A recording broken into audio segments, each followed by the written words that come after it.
friend and hero, Ava DuVernay.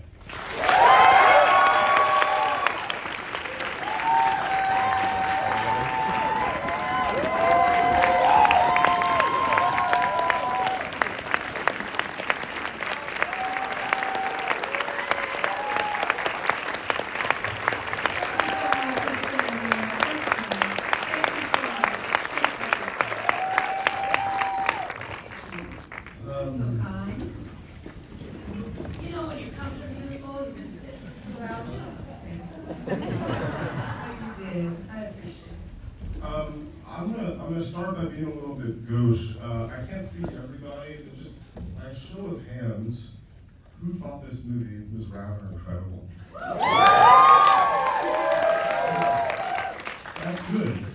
And how many of you have some sort of social media, Instagram, Twitter, that you would like to share information about the amazing things that you've seen? Also, show of hands.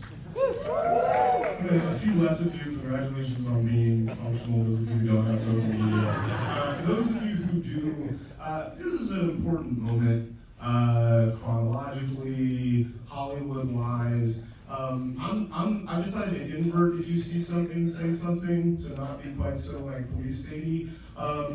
If you see something great, especially this time of year, maybe it's this movie, say something on social media, tell other people how amazing it was and that they should see it too. Use your voice. All right, that's my little lecture to start out. Yeah, if you see something, say something. Well, hi everyone. I'm good. I don't feel tired. I don't feel exhausted. I feel invigorated because we're finally coming to the time where we can share the film with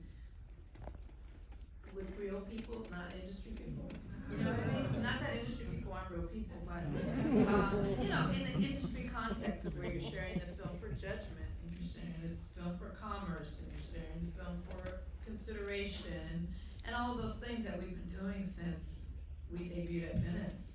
It's been sharing the film in an environment that is this is a different context than this, where it's just sharing the film for the intention that we had to tell the story and talk about things that need to be discussed using the new language, this idea of cast, which was new to me. And so we're starting to get closer to that point. I'm starting to enjoy gatherings like this, and I'm feeling a lot better. So it's where I'd rather be. I've heard you say in a few different contexts that you think of the distribution and the sharing of the film as part of the making of the film, which sort of makes sense given your publicity background. But I'm curious if you could talk a little bit more about that, like what the making of a work of art is and its relationship to the audience as you see it, and how you think about all of those facets. Well, yeah, I used to be a publicist, so I used to be a crew member. I used to work on sets, and everybody hates the publicist on set because we're there to kind of take the actor away when everybody wants the actor to be there, or take,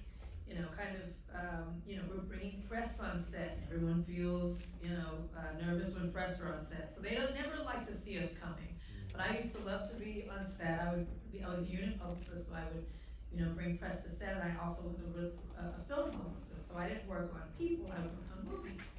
So when I started to make my own movies, for me, all that I know how to do to publicize a film is a part of the movie making. I consider it the same, the poster, the trailer, the field campaign, the release strategy. I'm the person that books the actors in the late night talk shows and make sure that there's people that would yell their name on the red carpet, that kind of thing. And so I loved it. If I wasn't making films, I'd still be doing it. So for me, in my head, it's all one thing. And certainly if I'm making a film, it's not finished until it's in your eyeballs, right? So I gotta get it from my head to your head. And that doesn't stop when the film is finished. It's not finished until it's yours. And I think for a lot of filmmakers, that time in between, okay, the physical film is done, I hand it to a distributor, and that's the end process for them. But for me, there's still many months to go until it's with you here. And so that process for me on this particular film has been challenging. That space between the film is done and the film is connecting with audiences has been has had more tension than most. And so, you know, but we make our way through it. We're going to talk about that, but I have to ask you something else beforehand. This is the selfish part for me. One of my favorite words in the English language is indefatigable. I hate that word because I can never say it. I just struggle with it, but I think it accurately describes you. And I just want to highlight that since 2009, 2010, I Will Follow, Middle of Nowhere, Selma, Wrinkle in Time, Origin, Venus Versus, 13th, Colin Black and White, When They See Us, Queen Sugar, Cherish the Day, the Family Feud video for Beyonce and Jay-Z. That's a partial list, by the way. You launched Array, the distribution company you started to distribute.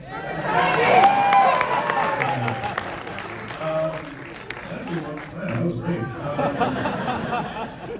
That you started to distribute Middle of Nowhere, correct? Yeah. After winning Best Director at Sundance and no one acquiring the movies to distribute, you just launched your own distribution company. It has since distributed more than 40 films from filmmakers of color. I don't know that this number is, actually there's more. You launched a database of below the line workers to address the historical bias sort of below the line. You pioneering cultural work on police violence and misconduct. You're on the board of the Academy and the Sundance Institute. I don't know the exact numbers, you're gonna have to tell me, but I know it's more than 50 women directors you hired to their first ever television gig. Do you know any of that? Okay, so right around 50. And then, I can't even tell you guys how much behind the scenes stuff that you do, and I only know some of it because I've been lucky enough to work with you on it. How? And I ask that somewhat in jest, but also, you presumably have the same 24 hours in the day that the rest of us do. And the work that you've done, the change that you've created in the last 15 years, frankly, puts significantly larger institutions to shame. And I want to understand how you do that much work. I have a lot of help.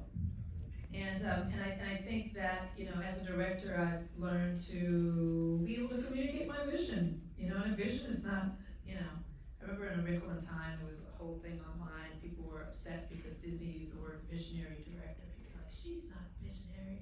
She doesn't have vision. So that's not the definition of visionary. All those boys online. And for a long time, I didn't want to be called, you know, a person with vision because, you know, that backlash that happened. But really, vision is it's really simple. It's just knowing where you want to go, you know. I have a vision as to what I want to get to, and I might not know all the steps to get there, but I can see it. And there are many people who can't see quite where they want to go, or they're not quite there yet. But for me, on the projects that I work on, I know what the end is or what I want it to look like. And so it's about figuring out the steps along the way and surrounding myself with people who, whether I'm on a crew or whether I'm at Array, can help me get there. And the way that people want to help me get there is because I help them get to where they want to go. And so it's when I call you and I say I need help. You know that you can call me and say you need help and I'm going to be there. And so that's what our industry should be, but that's just also what our lives should be like, I feel. And so I feel much better when I'm helping folk and just kind of depositing some goodwill into something that I might need to withdraw one day or might not. Hopefully not, but just that good energy flowing back and forth. And so I have a lot of dreams and a lot of visions of things, and some of them have come true through the work of people around me. And we also are very organized.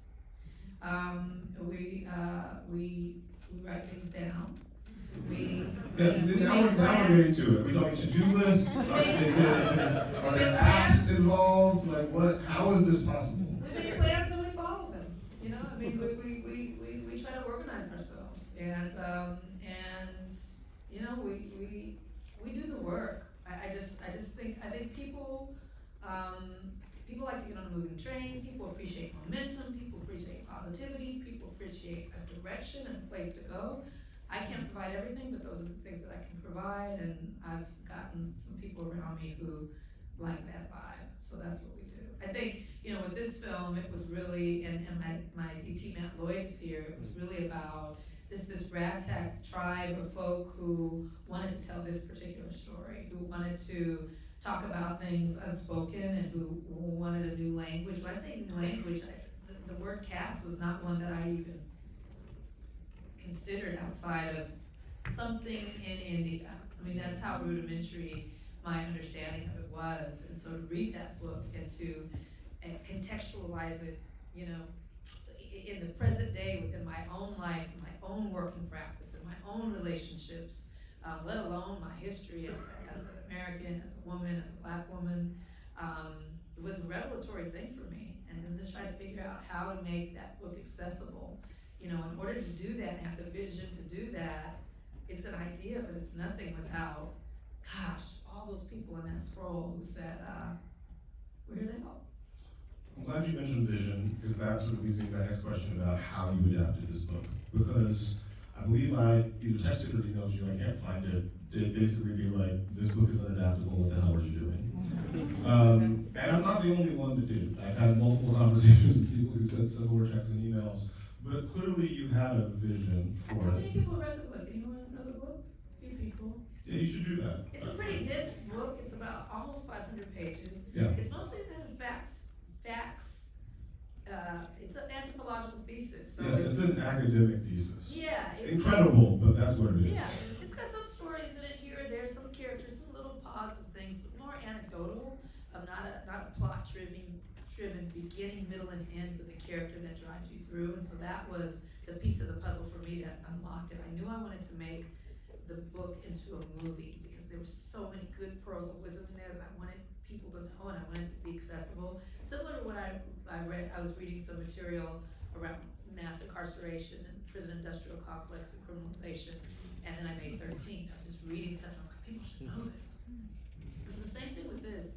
I wanted people to know about it, but I need to find that through line. And so it was when I recognized that the author was using first person in some places in the book. I thought, oh, she's in here. She talked about, and then I researched this, and then I went here, and then I heard about this, and she started to kind of come alive. So when I asked Isabel Wilkerson, the Real Woman, if I could, I was very nervous. I was a cold call, I didn't know her.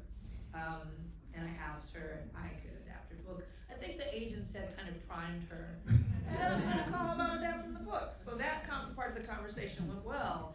But then when I said, I want you to be the main character, that's when it got a little bit quiet.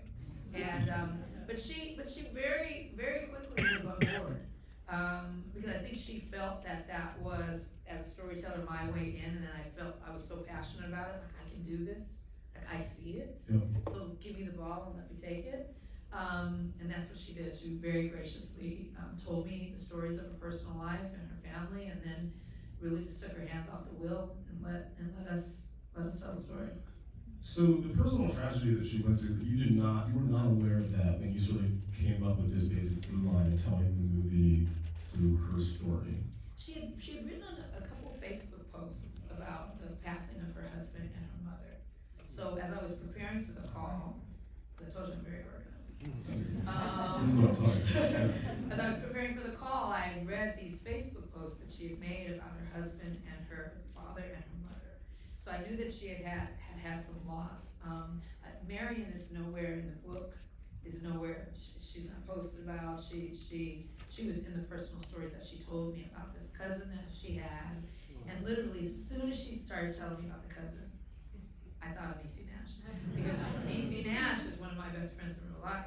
And so as she was describing Marion, she's like, oh, she's like my Niecy. And so the fact that Niecy plays that role, Niecy just won an Emmy tonight, by the way. You're so speech online also. So excited about that. But y'all could be watching the Emmys. But yeah, so that was, I didn't know all about the details of the losses, but she was very generous in sharing that all with me. Can you talk a little bit about your writing process? I have a memory, think it was the dead of winter. There was an Instagram post of you with a bunch of index cards. I think this was when you were writing Selma. Yeah. I'm just curious what is your writing process and how you create time to write, which I think is a sort of solitary artistic endeavor amidst all the other things that you're doing. Like, where do you find the time? Is it just stuff blocked out in your calendar and the team can't reach you? Like, what is the process? So so I have a good friend named Ryan Coogler, and he is the writer and director of Black Panther and Fruitvale Station and Creed and many other things. I remember one time, I always use this story because it was so shocking to me. I called him one day. I hear noise in the background. Hey, sis, how you doing? I'm good. What are you doing? Writing. Very good impersonation. It's good, right? Yes. Right. I was like, writing? Where are you? I hear noise. Coffee shop. I was like, you're at the coffee shop writing. Very, very cliche. He's like, yeah, I see the people. I'm here. I was like, you sound excited about this process. And he's like, yeah, I'm doing it. Like a smile, you can hear the smile in his voice. But he's in the coffee shop. He's doing it. And I'm like, who are you and where have you come from? And what kind of person are you? Because when I'm writing, I am in my pajamas, depressed on the ground, crying, like crawling to the cupboard to get more Oreos, like just wondering when it will end. It's a very, very different process. So no, I don't carve out time and say, it's my writing time, team. It is like, she's on deadline. It's the last 2 weeks. She has nothing done. Please just leave her alone and let her go cry in the corner and figure it out. It's very hard. It's very hard for me. When I did Queen Sugar, a series that for 7 seasons, and the showrunner gets the final rewrite of the script, so I'm looking at it, I'm changing this, touching up this, and I would just do it dead of night, like usually 2 in the morning after a full day, or I've been shooting something else and I come right, and I just make myself as miserable as possible. So on purpose, like I want to do it at night, no one's up, so I can say, look at me, I'm writing all by myself, no one's here. I don't know why I do it, but it's the way it works for me. You have to find what works for you.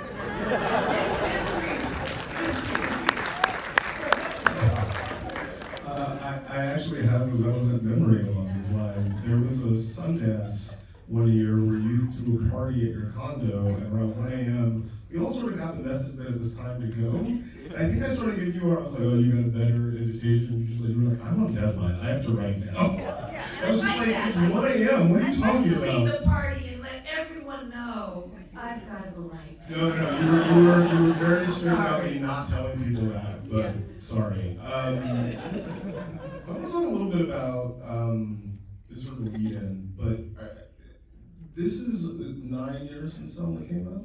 Yeah, that's what someone told me the other day. Yeah. 9 years, wow. And the reason I mentioned that it's I was such a punk kid. I was older, I picked up the camera much later, but a punk kid in that, I was clueless. I didn't know how this all worked. I really didn't. It was, but anyway, 9 years. So I was looking at some of the articles around exactly 9 years ago, and this was the time of year when there were a flurry of articles about the supposed historical inaccuracy of Selma. There were a lot of them. Hollywood Reporter, there was like an Alabama newspaper, Washington Post, etc. And then November 2016. They were saying that I got it all wrong. Yeah. That it was inaccurate. Couldn't possibly be accurate. It can't be true that this happened this way. And, I told the story from the perspective of Black folk. It's called Selma, y'all. So it's going to be from the perspective of the people in Selma. But there were many, many articles and just a real indictment of the fact that I had falsified aspects of history. And I just didn't have the voice or the vocabulary and the confidence or anything to say it's not falsified. It's these people's point of view that you never listened to. Right? It's their version of it, as opposed to a false version of it. And the reason why I say I was a punk kid is because I just got punked. I just let them walk all over me. I did not know how to handle it. I was a publicist too. Like I was afraid. I was so afraid to kind of speak for my movie, and and speak up about what was, and then it's Oscar so, what was it? Oscar so white, black, Oscar so white. Yeah. We just had a party called Oscar So Black. That's why I was forgetting which one it was. Oscar So White. And then I'm caught up in that, and I was like, wait, what's happening? And then it was the same time, it was during Ferguson, and there was just so much going on. I look back, and it was just a whirlwind it was overwhelming at that time. And so the fact that was 9 years ago, I look at it now and say, oh, poor thing. I wish I could tell you. I wish I could help you along. Well, I mean, I think it's particularly notable because there was a study that came out September of 2016 that found that actually of all of the Oscar contender historical dramas that Hollywood had put out in the previous 20 years, some was actually the most accurate. More accurate than Spotlight, more accurate than The Imitation Game, more accurate than American Sniper. In fact, this study found that every single scene in Selma was essentially historically accurate, which no other film could say. And I'm curious, so that's sort of like part A of this question. The second part is, so Origin is a film about a visionary thinker synthesizing all of their previous work, and really everything they know about the world, and then presenting it to a professional community that is suspicious, skeptical, if not outright dismissive, during a period of tremendous personal tragedy. I could also be describing Oppenheimer. And I'm curious, knowing what you know, whether the attempt at this movie, do you have that in mind, the knowledge that a story about a Black woman visionary thinker, made by a Black woman, is going to be received differently than a story about, The Imitation Game, Theory of Everything, Oppenheimer, Mank, any of the other sort of visionary thinker movies that the industry has made so often? It's basically a Hollywood trope. Is the question that, what is the question? Am I aware of the differences in the way it will be received? I'm curious how you approach the art of storytelling, given your awareness of the differences. Sure. I don't think about it as I'm making it. I just think about what I want to do and what I want to say, and along the way you become acutely aware of the way that it's going to be received, the way it's going to be processed, the way it will be regarded or disregarded, and that for me somehow comes later. I have this, I don't know, maybe it's schizophrenic, I don't know, I bifurcated in my mind where I work as the artist who wants to tell the story, and I divorce myself from a realist who is a producer and who has been in this industry for a long time. I think being a publicist, it's, for example, in this film, not to get myself in trouble, in this film, the dreamer and the director and the writer made the film, and it's the exact film that I wanted to make. The producer and the executive and the industry vet, I guess, knows what we were up against in terms of getting it to you. And I think the reason why I feel like I can dream and I can make the film is because I know that at the end of the day, as when the chips are down, I can put the film on my back.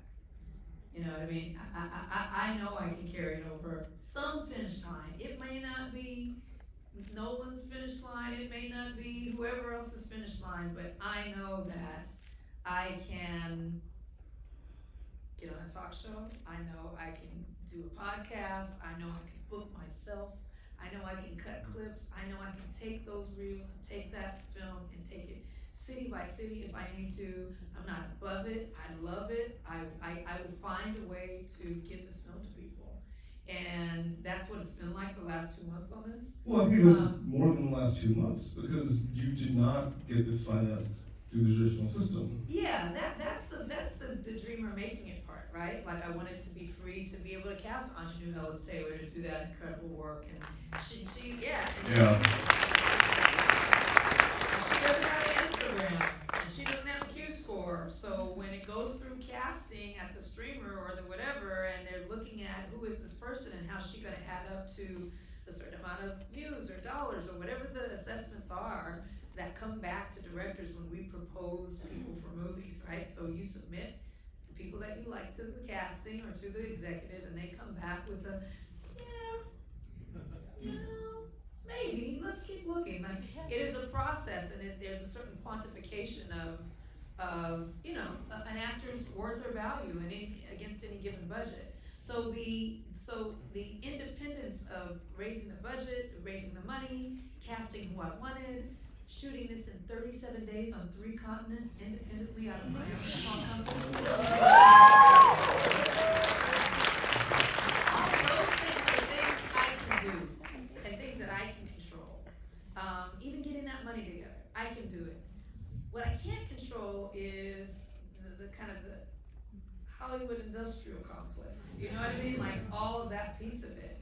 But I know I can get in there and I can fight hard, and that's what I've been doing for the last couple of months. I can fight hard. I can do everything I can to amplify the film, even when the folks charged to do it are not quite living up to what I expect. I can put it on my back and with friends move forward. And so I think instead of thinking about the ways in which kind of white male genius is highly regarded in a whole subgenre of films, but Black woman genius is like 2 films. You know what I mean? Like it is not it is not a thing. I can lament that and not do it, or I can make it a thing. And so we make it, and we start to contribute to this. And there are the films. It's to say, cinephiles out there. There's an incredible film by a woman who's no longer with us. Her name is Kathleen Collins. She made a film called Losing Ground. Yes, about 30 years ago now, about a Black woman intellectual and her flights of fancy and her thoughts and her what was going on in her life. But when you can count the films on one hand that have a Black woman lead thinking their way through a movie, it's time for us to kind of look around us and really be sober about where we are. I was on an interview today with someone who said, your film reminded me of Eat, Pray, Love. And I said, this is a journalist from a major outlet. And I said, my film reminded you of Eat, Pray, Love? I said, this film about cats? I said, what about Julia Roberts' love story reminded you about this film? She said, well, the travel.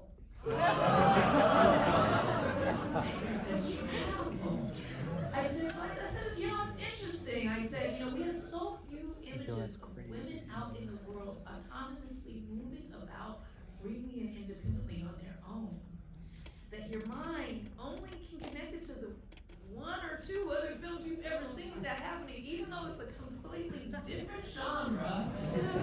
Julia Roberts, I love her smile. You can see every tooth. I love her smile. Like, this is just a smile. If I can get a smile on Julia Roberts, we're having a good day. Like, these are 2 different things.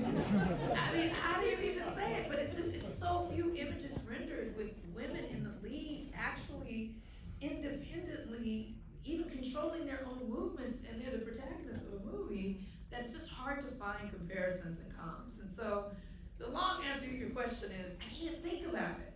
You know what I mean? I can't let myself get bogged down with it. I just have to move forward and make my stuff and know that somehow it's going to meet its audience. Somehow. I think I have one question left, and I'm going to force it even if I don't. So the other thing about this film, for me, I described it in a tweet as an attempt at a unified field theory of human existence. Is that when I say things like it's a film about a visionary thinker synthesizing all of their previous work and everything they know about the world, presenting it to a professional community that is suspicious, skeptical, if not outright dismissive, during a period of great personal tragedy, I'm also describing you making this movie. And I see Middle of Nowhere here. I see shots from Wrinkle in here. I see 13th. I see When They See Us. And just what through our conversations, I feel like this is you making the big swing and trying to explain everything. And I'm curious if in making that attempt, the making of the thing and the putting the thing into the world, like I see it, like you said, you can put the whole thing on your back, you can get yourself on a talk show, you can do all of those things. How has it changed how you will work in the future? Oh, that's interesting. I mean, it's so special to be here. When I drove up, I got emotional. I saw the marquee and Origin and Selma. I had my name under it. I just felt blessed, fortunate. That I've made things that I believe Origin will find its way and it will last. In Selma, people still come up to me about it anywhere I am in the world and talk about that film. Or they'll talk to me about 13th, or they'll talk to me about a scene in Queen Sugar, or they'll tell me about how they felt about when they see us. Like, people come up to me and they share, and they exchange energy and ideas and enthusiasm with me, and they touch me, and they smile at me, and it's all because of this work. And so I just feel blessed by it all. I said before, and I really feel strongly, if I don't make anything else after Origin, I'm okay with that. Because I love it so much, and it says everything I want to say. I feel like it. I always say my films are my children. I don't have children. This is what I leave behind. This has my name on it. This has my DNA in it.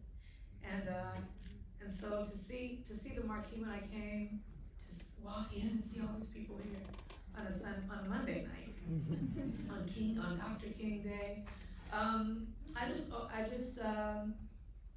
just feel very present and very grateful, and whatever steps, all of those other films, all those other projects led me to this film, and I know that everything that's happening around the film is for a reason.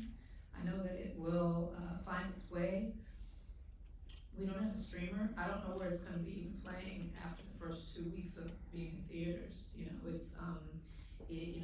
It has this whole India piece in it. We don't have distribution in India. We don't, we're struggling with ways to connect the film. That's why he opened with saying, if you see something, say something, just tell folks about it. And I've not had a film in this situation before, but I know that there's power in the film. I know that there's life in the film. I know that there's beauty in the film. I know that there's new language in the film that we can use to talk to each other about the things that ail us as a people. And I'm not sure why it's meeting this resistance in terms of making its way out into the world, but it's gonna be all right. Just like Isabel reaches over to little Albright and touches his face and says, "You're gonna be fine." I believe that that'll be the case with this movie. And so this is the last screening I'm gonna be doing in Los Angeles for the movie, and before it comes out on Friday. And so I just want to. Sometimes you don't know what you do for each other, the little smiles, the little things, the ways we pass along love, pass along comfort. But your decision to be here, to not be home watching the Emmys, because it's much more comfortable. But to come here and to be here and to see you from wherever you came from, where you put on your jacket, you got in the car, you got in the bus, or you got a ride share, whatever it was to be here, it really means something to me. I just want to thank you.